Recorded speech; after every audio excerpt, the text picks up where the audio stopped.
Hello, everyone, and welcome to the University of Ethereum. For this week's workshop, I'm really excited to bring on a guest, Dr. Jelani Clarke from DeSciWorld and Amino Chain. Now, Dr. Jelani is someone that I saw at ETH Denver at a side event. We actually spoke on a panel together, and he did an amazing job moderating this panel and is so knowledgeable on the topic of DeSci that I decided to bring him up for this workshop today. So yeah, Dr. Jelani, would love to hear about who you are, what your background is, and what got you into DeSci, because you're so passionate about it. And yeah, really happy to have you on today.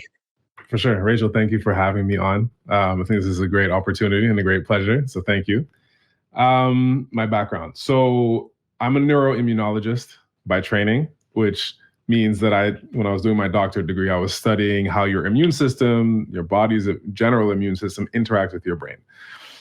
So completed my PhD studies, left academia for a variety of reasons that we're actually going to talk about here, and joined industry. So I worked in a biotech firm that actually helped scale basic academic research, so that which gets done in the university, to the commercial sphere, and kind of helping in that transition. And that kind of opened my eyes to what the industrial corporate realm of science looks like, and some of the trials and tribulations that exist in that space for scientists, and what may be hindering to a certain extent scientific innovation overall.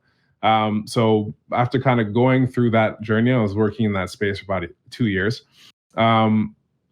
I kind of was starting to intone the premise of like DeFi, this idea of creating a distributed network where the participants in that network are stakeholders and get to determine, or at least benefit share on what exists in that industry, right? So we see that in the financial industry, whether it be through decentralized exchanges, NFTs that allow people to determine ownership over their assets. And I was kind of always wondered why that didn't exist in the scientific realm, because a lot of the same issues apply. Slightly different variations, but same general principle. And so I had been in Web3 since 2017. And just kind of, I think I just Googled like decentralized or blockchain and science, and stumbled upon what was becoming the beginning phases of DeSci. So there were a few projects out there, very, very theoretical stages. And I just kind of jumped in head first, joined a few DAOs, started to speak with some folks, some builders, and quickly realized that there was a concerted effort to kind of help build out this framework for science, what was to become decentralized science. And I thought this was actually a great opportunity in terms of how do we reinvigorate and create a next renaissance of science, especially in like today's more advanced world. So I ended up leaving my biotech job and jumping full feet into DeSci, kind of meandered around for a little bit, and then ended up joining DeSciWorld, or what was to become DeSciWorld, and helped build that out. And most recently, in the last couple of months, I've joined Amino Chain as a business development lead. So I've been in DeSci for about 2.5 years now. So I guess this is a good opportunity to start talking about what DeSci is, what is decentralized science, like what is the premise of this movement? As I said in the beginning, it's very similar to what DeFi has been trying to and has been successfully doing in the decentralized finance space. So that is making a more broadly accessible, equitable, transparent framework for finance, such that everybody can become their own self-sovereign stakeholders in how finance affects them. And so DeSci kind of takes the same perspective, those same essential tenets, and just applies it to the scientific realm. So I guess just to add a few disclaimers. So me, executive lead, one of the executive or cores at DeSciWorld, also business lead at Amino Chain. I'm also the co-founder of DeSci Montreal. So I'm located in Montreal, Canada. And we have a collective community here that just focuses on a lot of things DeSci. We have speakers come in and talk about the different projects, demo them, really get the scientific community here, and then also by extension around the world involved in what's happening in the DeSci space. So I think the best way to frame what is DeSci is first to talk about what are some of the pain points that exist in the traditional scientific space. And everybody kind of has their own variation on this, or their own perspective on this, but I think they tend to boil down to 5 major pillars, 4 of which are fundamental, and then tend to give rise to an issue with the 5th one. So they are funding, ownership, publishing, data management, and access. And I'll just be going very briefly into high level into each of these. So funding in DeSci, just like in DeFi, or funding in traditional science, I should say, just like in traditional finance, is broken. In science, it suffers from a lot of the same applications that we see in other industries. It's heavily centralized. The acquisition of financing in science is a lengthy process. Scientists spend between 75 to 80% of their time trying to get grants to fund their research instead of actually doing the research that they've been trained and set out to do. Funding is highly elitist, which means that if you're not part of the in-group, you don't have a well-defined network, then your likelihood of getting funding goes down considerably. And you can see this here in this graph here at the top, which is looking at the awarding of funding to different demographics of scientists. So those below, so early stage scientists that are less than 55 years old, and those that are late stage scientists, 55 and plus. And this is an extremely lucrative grant called the R01 grant that's given by the NIH, or the National Institute of Health in the United States. And what you can see is that over the last 30 years or so at this point, there has been a really steep drop off in the awarding of R01 grants to early career scientists, right? Those are the pink graphs, the pink bar, the light pink bars. Whereas those established scientists, those old boys, have been able to maintain their ability to get funding.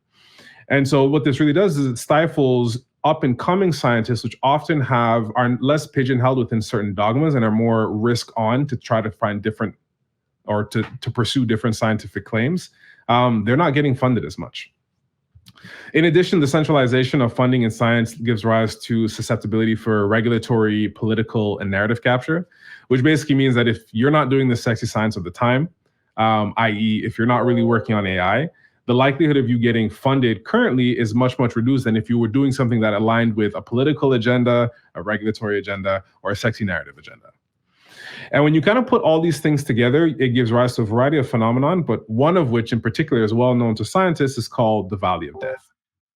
And the Valley of Death is essentially a point in a science project's timeline where it needs to transition from theoretical academic research to commercializable, impactful real-world research.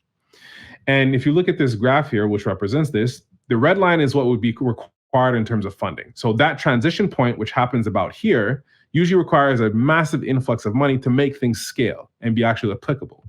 However, what we actually see in real life is that there's a precipitous drop-off in funding at this point, known as the Valley of Death. And these points that I mentioned previously are kind of what influence this fact and pigeonholed science in a more theoretical space instead of being applicable to the rest of the world. The next pillar is ownership. Ownership is a big thing in science. The fundamental unit of ownership in science is intellectual property, which just means that as a scientist, you are able to exclude who does and doesn't get access to your property, right? So think about copyright infringement. You can think about it kind of like in the music industry, where you have copyright that determines who gets access, who is liable, who gets fees based off of your usage. Well, in science, it's the same premise. Now, intellectual property is great because it does allow scientists to protect their ideas and their assets.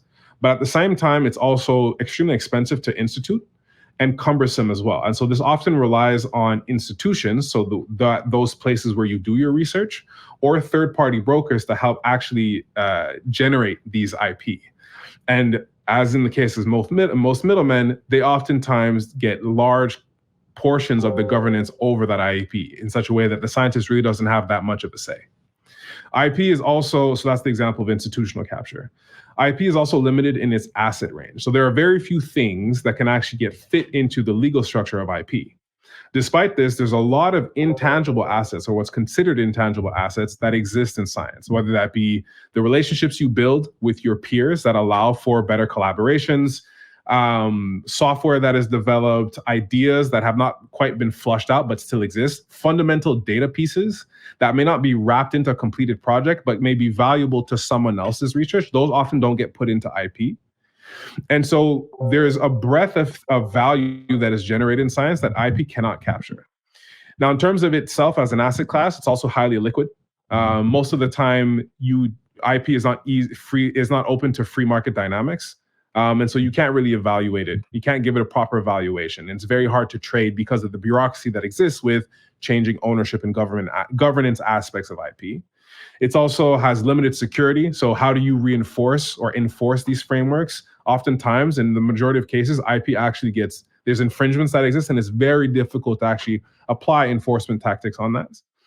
And then it also lacks a data custody framework. So in terms of scientists, when it comes to trying to own those assets, as I mentioned, oftentimes this is owned by the institutions, not the scientists themselves, which mean that when I, as a scientist, leave my institution where I did my work, my IP stays there. It does not follow me. And so there's not a self-custody framework for scientists to actually own it. Publishing is another, for lack of a better words, horror show in science. If anybody has been following the news over the last couple of years, there's been a series of reports going out about how predatory the scientific publishing framework is towards scientists and the ramification that it has for everybody else who is not a scientist. These includes patients, therapy, people who use scientific-based therapies.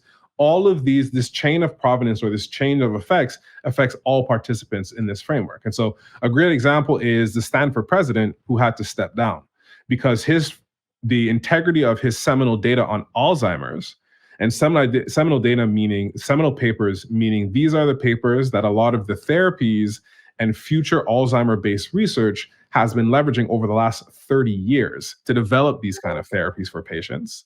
Well, it was found that the integrity and the data integrity of this research and the methodological integrity of these papers were found to be very, very low. And so if you think about it, we've devised so many therapies, injected billions upon billions of dollars into the development of Alzheimer therapy that is predicated on shaky science, right? This is the kind of impact that falsified or the current framework of the publishing industry kind of allows to happen. Beyond that, publishing is very expensive for scientists. So as a scientist, it costs about between $2,000 to $5,000 to publish your article in a journal, of which you see no return. The journal monetizes that towards outward subscriptions. You as a scientist get what is known as an H index or a reputation score for having published in a high impact journal. And so you essentially become a resource, a free to use resource for these journals. In that way, it's exploitative. The publishing industry is also suboptimal in its peer review system. Peer review is the process where when I submit an article, a community of peers, the journal will go out and find individuals that work within my same discipline to review the manuscript to make sure that it is scientifically credible. Now, the problem with this is that oftentimes these same researchers are also very, very busy in terms of publishing their own research and doing everything that they need to do, the grant writing, to actually do really thorough peer reviewing. And when they do commit to peer reviewing, it's actually free. The journals do not pay these scientists to do this. So there's a lack of benefit sharing that exists in this framework. And altogether, what this gives rise to is what is known as a replication crisis, which anybody can look up, is essentially the phenomenon where it's been estimated that up to 80% of scientific research articles that exist today are not able to be replicated. That means if you choose any one article and you have a lab and you try to get to the same conclusions or generate the same data, you are 80% likely to not get to any of these either endpoints. And so how do we know if the science is credible if you cannot audit it and come to the same conclusion? That's a huge issue. In terms of data management, this is something that is prevalent and we see throughout Web3. The current frameworks that we use, both in science and just general space, is just largely archaic and inadequate for the amount of data that is being generated today, right? These archaic tools, whether they be siloed databases that are not interoperable with one another in such a way as that if I generate data in my lab and I want to collaborate with somebody in a different lab, well, our data may not be able to speak to each other, or we may have to create ad hoc adapters so that our data we can get access to each other's data. Data management in science is largely manually processed. In Web3, we talk about the shift from Web 2 to Web 3. A lot of science operates at Web 1 and Web 0. Science today, and there are medical industries around the world that still leverage faxing in terms of getting medical data across from different institutions. In addition to this, those that are digitized suffer from things like link rot or source rot, and this is the degradation of the location of where the data is, such that you get a 404, can't find the URL. The URL does not resolve to the data piece. and or the roadway that gets there. And so it has been estimated that over the 20-year lifespan of a database, about 80% of the data is lost due to link rot.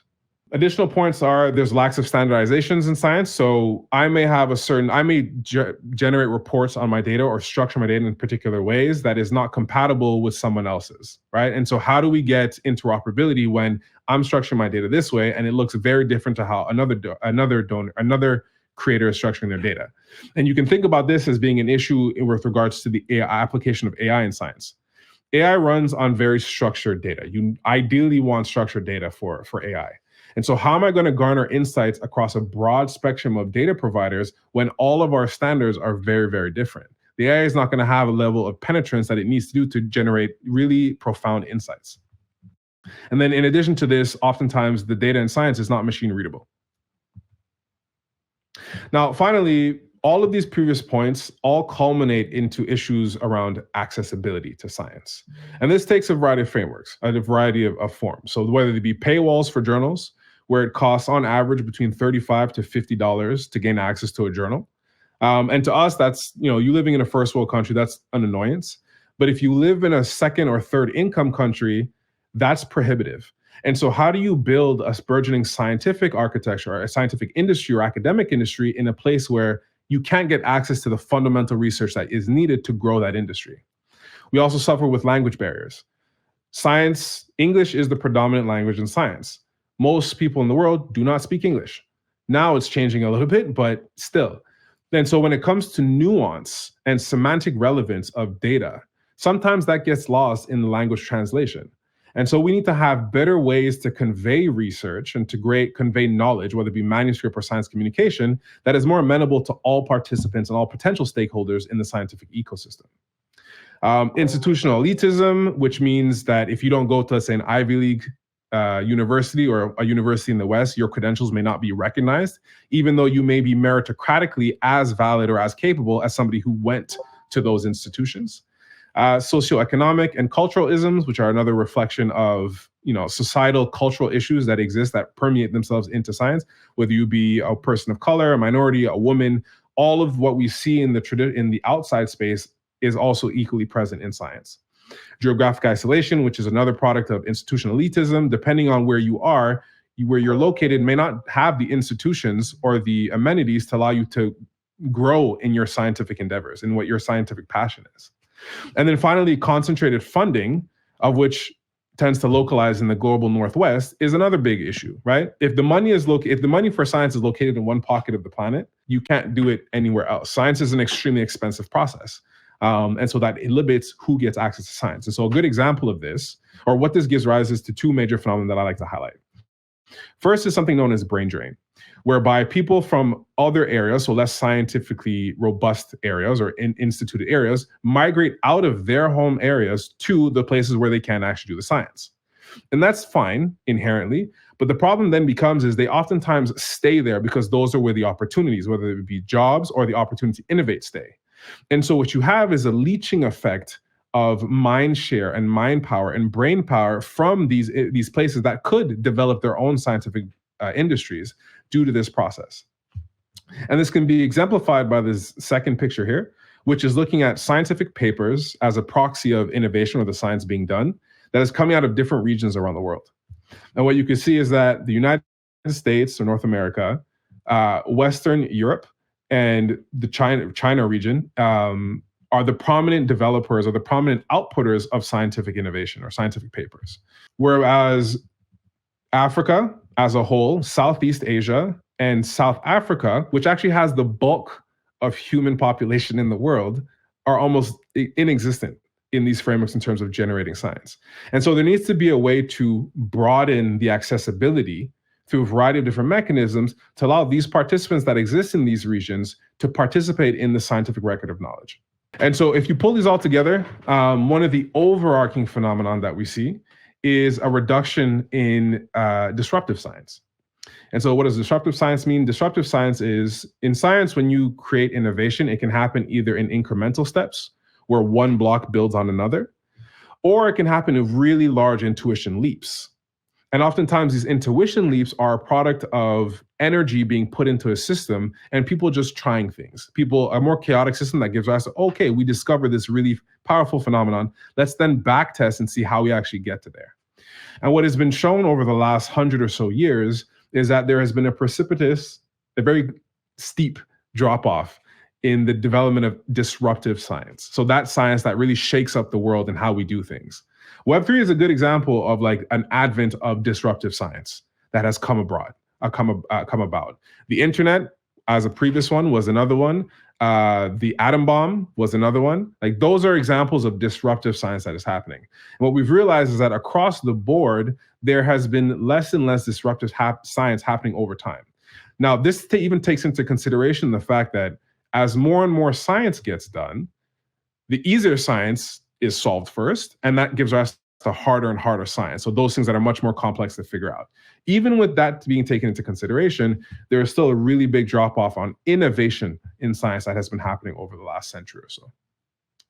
And so the question then becomes, well, how do we reinvigorate disruptive science? And the most recent kid on the block is DeSci, so it stands for Decentralized Science. But I just want to put a disclaimer here and say that DeSci did not originate in a vacuum.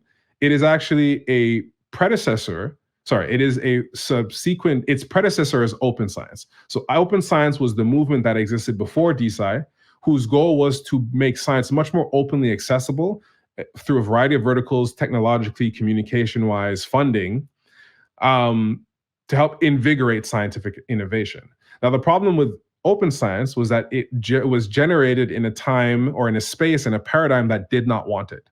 For-profit existing traditional science does not have a space for open access science, right? A good example of this is you have open access journals, which are journals that are free for people to read. So as a scientist, I can publish my research in an open access journal, and the readers don't have to pay to get access to it. Now, what happens with that, though, is it actually costs me more. So the journal will charge me as a scientist even more. I'm already paying $2 to $5K originally. Now I'm paying even more to be able to be able to disseminate my research in a way that is openly accessible to all. Again, another example of predation. And so open science didn't quite reach the pinnacle as it was seeking to reach in the traditional science space.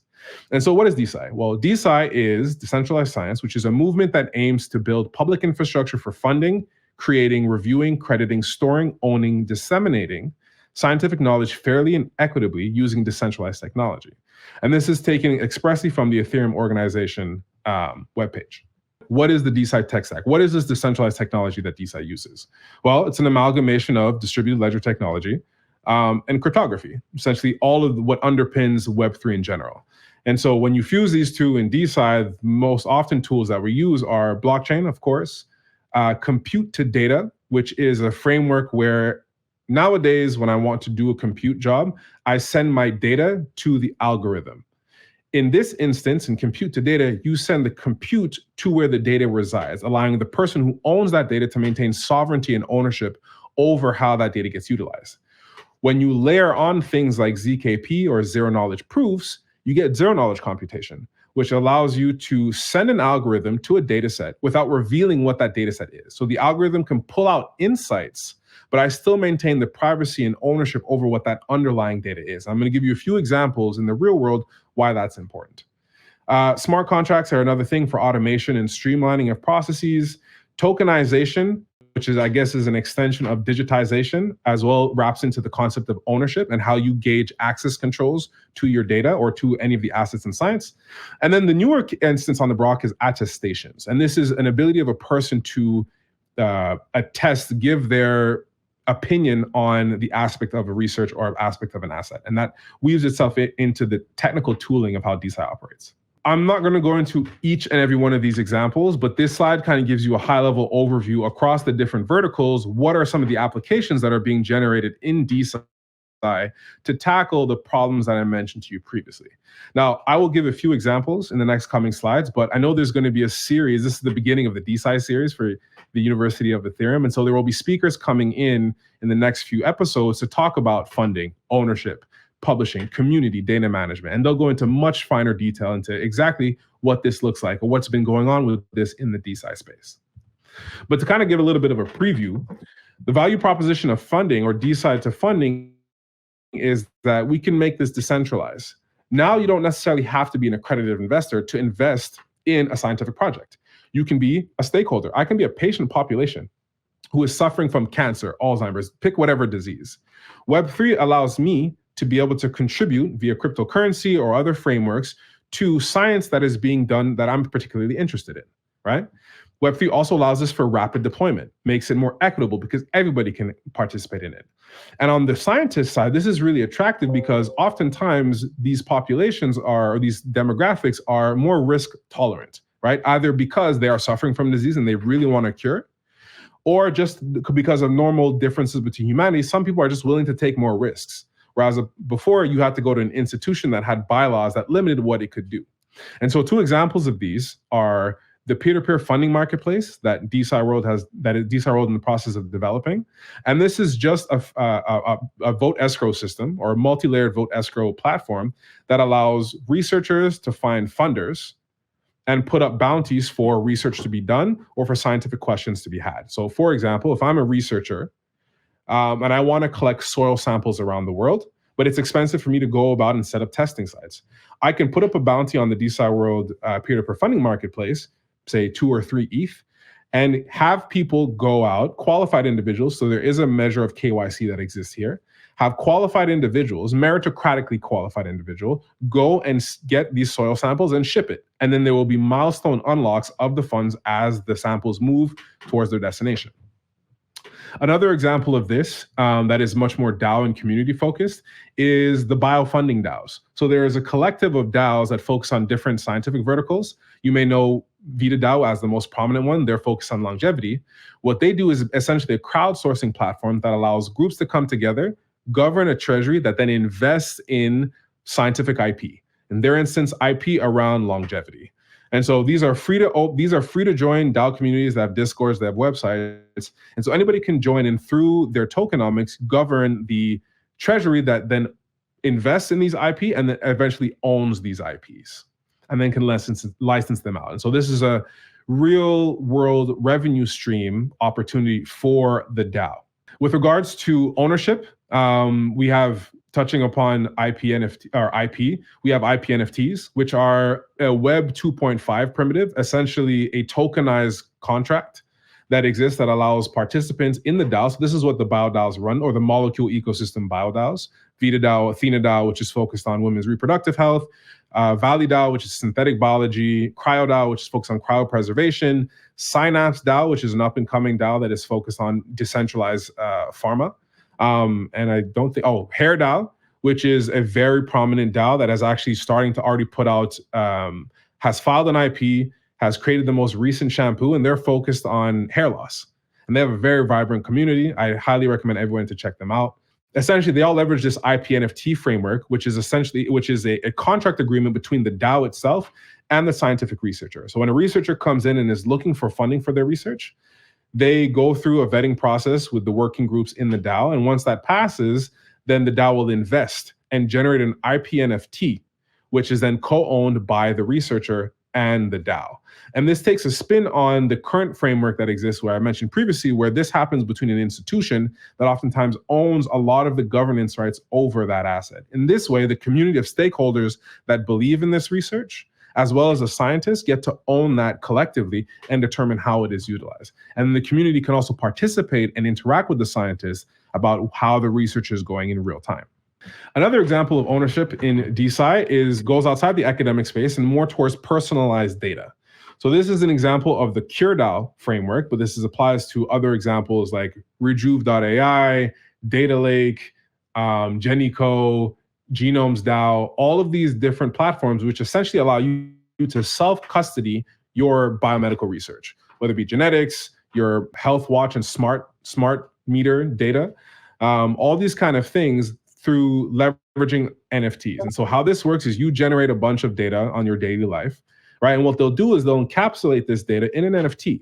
And what that NFT is the permission access control that allows external people who may be interested in your data, and the world is getting much more and more interested in personalized generated data, to then get access to it. And so you as an individual, instead of currently using your Apple Watch which gives data to Apple, which they then turn for a profit to their other stakeholders or their third-party end users who are looking for that data, you get to control that.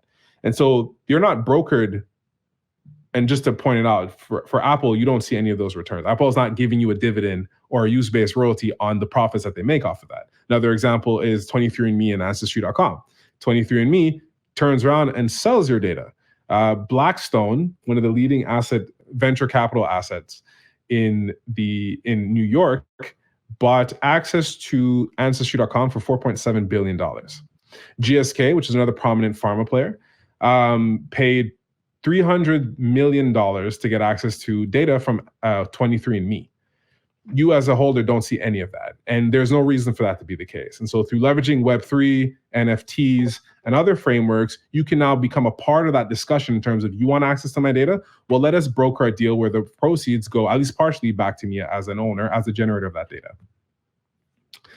For publishing, we have really innovative platforms that also leverage NFTs as well as other frameworks. So SciNFT is one example. You can go as a researcher to SciNFT, mint your manuscript as an NFT, and then determine what are the access rights, whether it be through payments or whatever, to your research. So it gives the holder, the actual asset creator, this researcher, the terms and conditions on how their research gets used. DeSci Nodes is another interesting variation of this. They are building a whole publishing and data management infrastructure that exists below scientific publishing. And so what they're creating is something known as DeSci Nodes, which is going to be the new asset or the new unit of knowledge that supersedes the PDF. So PDF is very static. You write something and it exists one time. It's very hard to edit it. And you can't add assets to it once it's already been published.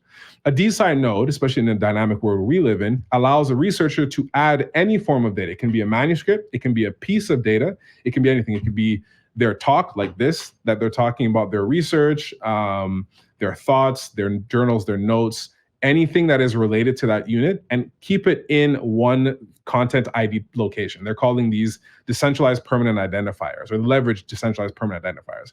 And so what you create is that a body of research that is not static but dynamic. Essentially, your research becomes living and it's openly accessible as per your terms and conditions to others. And so other people can build on top of it.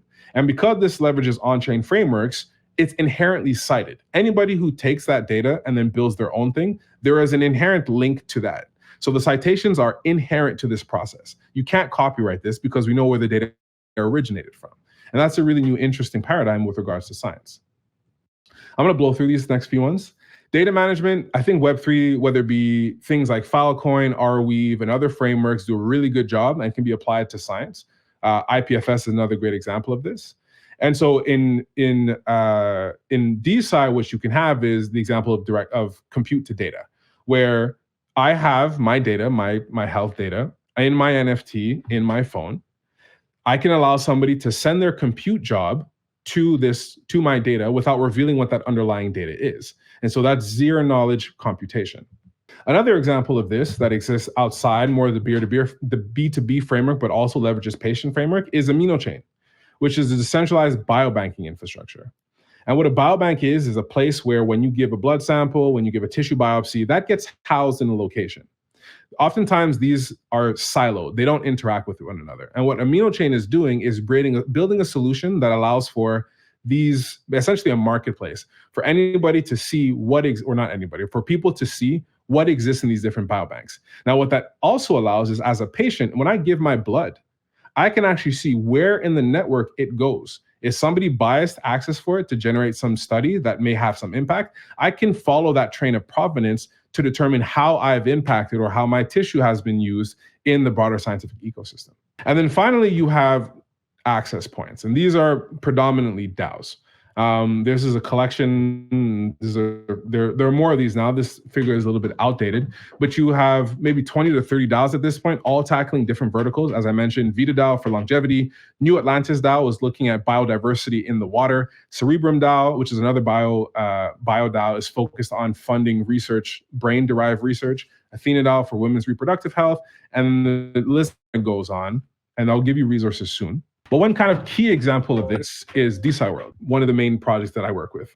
And so DeSciWorld in general, just kind of brief through it. Our mission is we're basically like DeFi Llama. So DeSciWorld is like DeFi Llama. We provide high-level aggregation points to everything around DeSci. So if you're interested in learning more about the space, we have a dashboard that lists 88 projects. We have an NFT launchpad that projects can use to help fund their research. And then we have the peer-to-peer funding marketplace. And then lastly, we have a novel technical product called Proof of Knowledge, which is integrated with AI that allows you to better AI to better peruse scientific data. And this is just the general landscape analysis. So this is what the current DeSci landscape looks like. You have DAOs and organizations across a variety of verticals. Definitely check those out if you're interested in learning more in the space. And one thing I really want to touch upon here is that the goal of DeSci is not to replace traditional science. It's actually to complement it. There are a lot of pros that exist in TradSci, just like there are a lot of cons that exist in DeSci. And what we see is actually the pros and cons of either counterbalance each other. And what we hope is that this gives rise to optimal science that is broadly applicable to anybody who's interested in the process. And so if you're interested in more, check out the DeSciWorld dashboard. If you want to, there's another repository called the Awesome DeSci repo on GitHub that you can look, has a bunch of links of a lot of DeSci stuff. And then feel free to contact me if you have any questions, comments.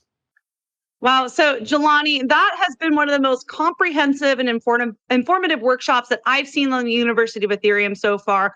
So grateful that you've come up and put so much work into that presentation. I think this is such an important topic. And yeah, we'll get into the questions now. I actually have some questions prepared for you today. So number one, I want to expand upon how blockchain technology is acting as a vehicle to accelerate disruptive science innovation. So I remember you had a slide that showed the graphs of this. So could you expand upon that and explain like how blockchain is being used to accelerate these kinds of things? So there's one thing that I want to make clear, and oftentimes this is something that we expound upon in DeSci.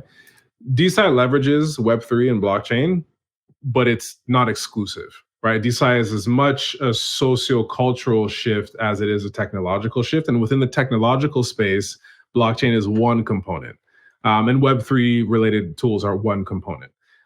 There's a slew of older tech that exists. And it would be interesting, really what the space is converging on is merging the two. Actually, blockchain, so previously, or I guess in traditional science, a scientist is not prone to share their data because they're afraid of being what's called scooped, someone else taking it for their own and not attesting or citing them as the creator, right?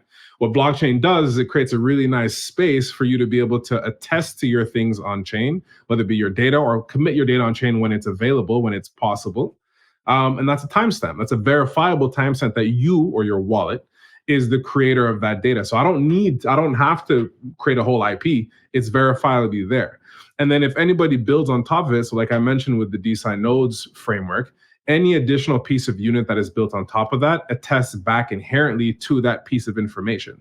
So it's a ledger, right? It's the application of ledger principalities through this ledger technology to the scientific record of knowledge. And in science, your reputation is based off of what you can create and who created what. And what better way to attest to that or to have a really enforced framework than leveraging blockchain for that? Wow, this sounds like it's solving so many problems for the world of science in DeSci and the broader science world to have like verifiable information and establish more trust and credibility. So I really love that aspect of this. And yeah, you kind of answered the question, why Web3, why blockchain? That was actually going to be my next question. So moving forward to DeSciWorld and Amino Chain, I do have a question about how these projects operate. Now, are these structured as DAOs or do they have components of decentralization that you can expand upon? They have, no, they're not necessarily DAOs. DeSciWorld will have a multifaceted, I guess, not hierarchy, but component system. It'll have a labs, it'll have a protocol, and it'll have a DAO. The DAO component is going to govern what the protocol is. So the protocol in DeSciWorld is proof of knowledge, which is, for lack of a better term, knowledge space or coordination graph, a knowledge coordination graph that allows people to commit their knowledge and for AI to then surface this knowledge in a way that is relevant to other players that are in the space. So it leverages things like retrieval augmented generation and other AI frameworks, vector databasing, and machine readability components to the actual data ontology to make it more friendly to AIs and then readable by different kind of front ends. This is a protocol-based layer, and anybody is going to be able to build on top of that. What DeSciWorld is going to do once that is launched, and it's going to be launched soon, is our tokenomics are going to be interwoven into that. We're actually going to be incentivizing people for the use of their knowledge. And you can think about this kind of as the flip side of IP. So the value of IP is by limiting people's ability to use the knowledge that sits under it, therefore monetizing on it, right? Because it's valuable. What we're doing is we actually want people to commit their knowledge. It'll still be time-stamped and attested to the fact that you are the creator. But the more people pull from it, so the more collaborative and the more relevant your data is, the more we're going to incentivize you. So we leverage point systems whereby the more AIs query your data or query your knowledge, we'll incentivize you with more tokens. So we really want to push the collaborative space. And the token emissions, in the same way that gauge voting exists in DeFi, that is going to be determined by the, on one hand, Microbes holder and the DeSciWorld token holder. So what pieces of knowledge or what sub-DAOs, because we'll also be generating these research collectives and other collective DAOs that encompass or that can collectivize these embeddings and create their own chatbots, that is going to be determined by DAO infrastructure. But DeSciWorld also does a lot of things in the real world, and that real world aspects it's harder to have a DAO functionality in terms of that. So we organize conferences around the world, and we're inclusive and we're open and we're great for feedback. But there are some just meat space versus digital space aspects that are not as amenable to DAO structure. So there is going to be a DAO in DeSciWorld. It's going to govern a lot of the on-chain aspects that we generate, the peer-to-peer funding marketplace, all that kind of stuff. But there's going to be like a labs that does a lot of the developmental frameworks, applications, and then the entity that deals with the conferencing and the real life stuff. Now, that's that. Amino Chain is unlikely to be a DAO. So what Amino Chain does is a decentralized network for biobanking. So from a person perspective, like I mentioned, when you give tissue, you can see where it goes within that comprehensive network of biobanks. The biobanks themselves no longer have to deal with third-party brokers. So how biobanking works is oftentimes you'll have a broker, so a third-party entity that'll come to a variety of different biobanks, get their inventories, collect them, and then sell those off to pharma. They'll pay pennies on the dollar to the biobank to get access to them, and then they'll upcharge pharma to get access to this tissue.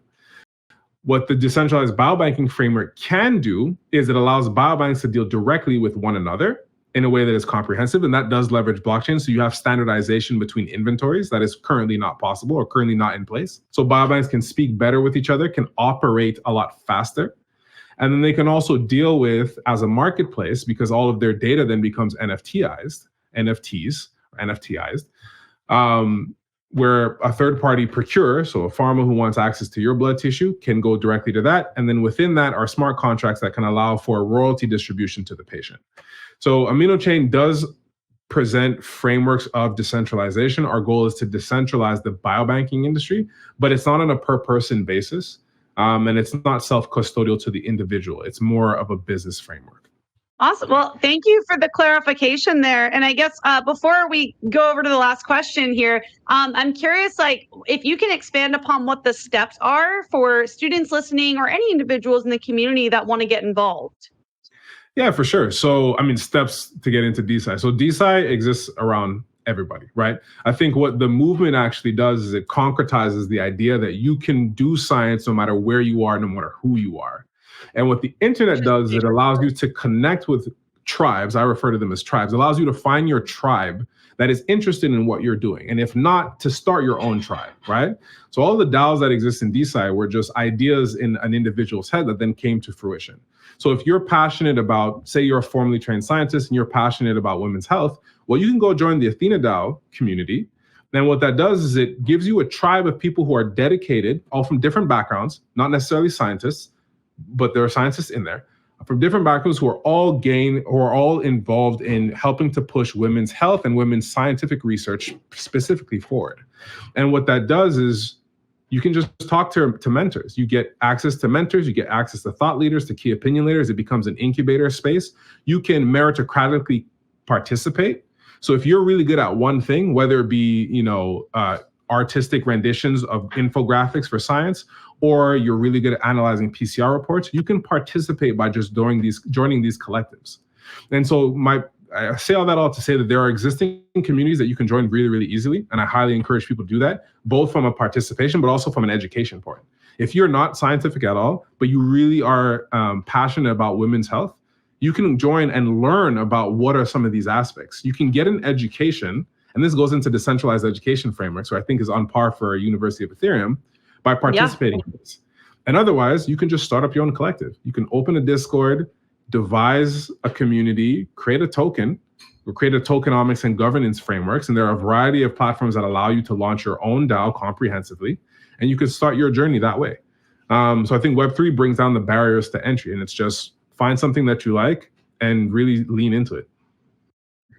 Wow, this is really inspiring. And something I love about Web3 is how it's so open. Like anybody can show up if you want to learn and participate. It's not something that's gate kept, right? Anyone can participate. So coming into East Denver, getting invited to the DeSci Summit panel, I'm like, oh my God, I'm sitting next to all these people with like PhDs and masters, like all these people who are so advanced in the world of science. And I'm just there like, hey, I love DAOs. I love this community. Like, let's talk, right? So I'm actually really excited to dive deeper into my DeSci knowledge because it's something I'm relatively new to, but I'm really inspired by the mission of Athena DAO. I really have enjoyed learning about that project, and yeah, I'm excited to do more iterations of this and dive deeper into all the different topics that are in the space. So I think one of the things that I personally like to say, and this is a mentor who told this to me, science is a contact sport. Right? Like it really is a contact sport. And so the more people playing on the playing field, the better science becomes. And that's not limited to scientists themselves. The best conversations I've ever had around science are with non-scientists because they have a different perspective, right? Whether it be an artist in terms of maybe you can present your data this way, or maybe we can create an architecture or a caricature or some envisionment of the data to make it more commensable and interoperable with people's own like non-scientific mindsets, right? Like how do we integrate? How do we make that easy for people to read? So to your point, yeah, I love the fact that we can have people from all walks and backgrounds, all disciplines, all interests kind of coming together. And that's what makes a powerful science. That's what brings innovation, disruptive innovation back to science. Wow. Well, I'm sitting here just really inspired and brainstorming ways that I can get involved. I mean, starting here with just bringing you on to the University of Ethereum, it's also helping me to learn more about this and how I can get involved and participate. So thank you so much for just giving such a comprehensive overview. And I hope, students, if you're listening, that you get involved, right? The sciences are so important. DeSci is such an important space. And the last question I have for you, Jelani, is can you explain why people should even care about this stuff? And why do you care? What is the driving force behind what you do? Yeah, I think science is what permeates everything, right? Like everything we do when it comes to the pen, to StreamYard, to everything is built on science. So science is like the fundamental structure. In Ethereum parlance, science is Ethereum. And if you didn't have science, you wouldn't have Ethereum. Ooh. So the reason why it's important to care about science is because it is fundamentally what makes us be able to do what we want to do. So we need to create a better landscape that allows for science to happen in a more comprehensive way and involves a lot of different stakeholders, because depending on the ideas that you have, that'll determine the science that you have. And so my goal with DeSci is to unshackle the creativity. And this is where DeSci is very similar to artistry. To unshackle the creativity that exists, because scientists are essentially artists, and allow them to pursue what they want to do, right? So whether that be similes of like breaking down 360 deals in the music industry that are equivalent in what exists in science, just giving a better playing ground for people to do the science that they want to do with ethical consideration in place, and just allow it to flourish. And I think that's the only way that we're going to get to a world that really resembles the fictitious spaces that we spend our times in, right? Like whether it be like the crazy Marvel movies, or when you have an AI assistant that is a virtual representation of an individual that can help you do whatever you do. Like the only time we're going to get there is if a bunch of people are or the fastest way for us to get there, I should say, is if a bunch of people are contributing. And that's all this is bringing down the barrier of access, allow everybody to participate, and we're going to get to our utopian future a lot faster. Wow. Well, Jelani, thank you so much for your time today. And for anybody listening or watching, definitely be sure to connect with Jelani, DeSciWorld and Amino Chain. And Jelani, we'll close out here in a moment, but can you share where folks can connect with you? Yeah, so you can follow me on Twitter at JelaniC3. You can Google my name on LinkedIn and you'll see me there. Definitely follow DeSciWorld, so at DeSciWorld. On Twitter, you can go to DeSci.world for the website. GitHub, the awesome DeSci repo is there. And I'm kind of all over the place. And so go through any of those channels and you'll get in contact with me and we can chat more about DeSci. I love talking about DeSci. Awesome. Well, thank you so much for your time, man. I appreciate you putting so much work into this presentation and coming up on the University of Ethereum today to share with our community. So looking forward to future workshops on DeSci. And again, Jelani, thank you so much for your time today. It was an absolute pleasure, Rachel. Thank you for having me.